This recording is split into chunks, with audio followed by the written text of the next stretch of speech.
আসসালামু আলাইকুম রহমতুল্লাহি বারাকাতু। বাংলাদেশের প্রধান উপদেষ্টা ডক্টর মোহাম্মদ ইউনূসকে প্রবাসীর পক্ষ থেকে সেলুট।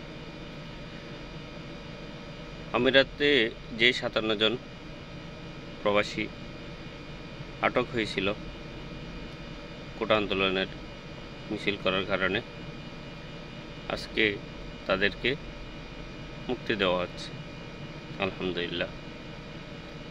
যেটা অন্য কোনো সরকার যদি বাংলাদেশে থাকতো কখনোই সম্ভব হতো না। এটা হচ্ছে ডক্টর ইউনূসের পাওয়ার। আসলে আমরা কি পেয়েছি এটা আমরা নিজেরাও জানি না। আসলে একটা কথা আছে না, ঘরের গরু ঘাড়ারকে খায় না, সেম। অথচ তাকে দেশে বিদেশে যথেষ্ট মূল্যায়ন করা হয়, কিন্তু আমরা সেটা মূল্যায়ন করতে পারি না। বিগত সরকার তো চেয়েছিল পদ্মা সেতু থেকে পদ্মা নদীতে শোভানোর জন্য, কি না অপমান করেছিল তাকে। সম্মান দেওয়ার মালিক আল্লাহ, নেওয়ার মালিকও আল্লাহ, সেটা এখন প্রমাণ হয়েছে। যাক, সমস্যা নেই। অদূর ভবিষ্যতে যারা আসবে বাংলাদেশ পরিচালনা করবে তারা এটাই মাথায় রাখবে। আর বর্তমানে ডক্টর ইউনূসের বিরুদ্ধে অনেকেই অনেক রকম ষড়যন্ত্র করতেছে। আশা রাখবো দেশের উন্নয়নের জন্য সবাই একসাথে কাজ করুক, সহযোগিতা করুক। যে যার অবস্থান থেকে যদি সহযোগিতা করি তাহলে ইনশাল্লাহ দেশ এগিয়ে যাবে। এই প্রথম দফে এটাই আপনারা প্রমাণ পেয়েছেন। অদূর ভবিষ্যতে আরও অনেক কিছু পাবেন ইনশাল্লাহ। তো প্রবাসীরা সবাই সাপোর্ট করে গেছে, এখনও সাপোর্ট করতেছে।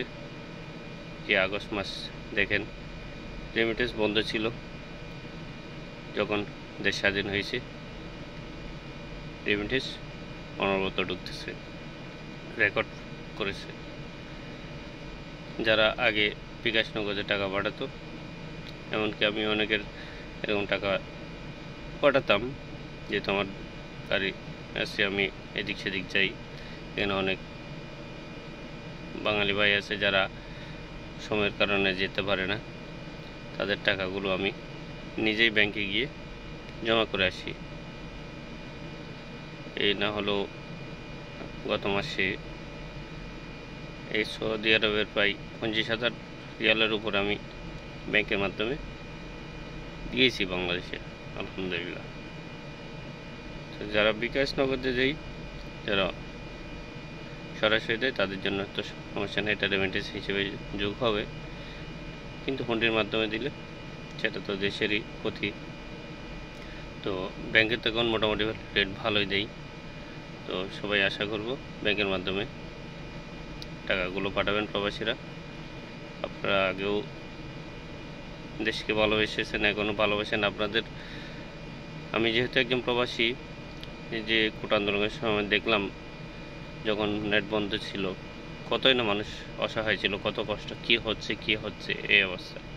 দেশের প্রতি মায়া মমতা ভালোবাসা, সেটা যখন একটু দূরে যাই তখন বোঝা যায়, দেশে থাকলে সেটা বোঝা যায় না, সেটা আমি জানি। তো সবাই রেমিটেন্সগুলো বৈধপথে পাঠাবেন, অনুরোধ রইল। আর প্রবাসীদের পক্ষে থেকে আমার একটা অনুরোধ, প্রবাসীদের যেই দাবিগুলো রয়েছে সেটা এখন করতে হবে, কোনো বাধ্যবাধকতা নেই। দেশ সংস্কার হোক, দেশ শান্তি বিরাজ করুক, আমাদের প্রাপ্যগুলো আমাদেরকে বুঝিয়ে দিলে হবে। যেহেতু এখন মনে করো অন্য সরকার নয়, এখন প্রবাসীদের, জনগণের, সবার সরকার সবার ভালো দিকটাই দেখবে, এই আশা রাখবো ইনশাআল্লাহ। তো ভালো থাকবেন সবাই, আল্লাহ হাফেজ।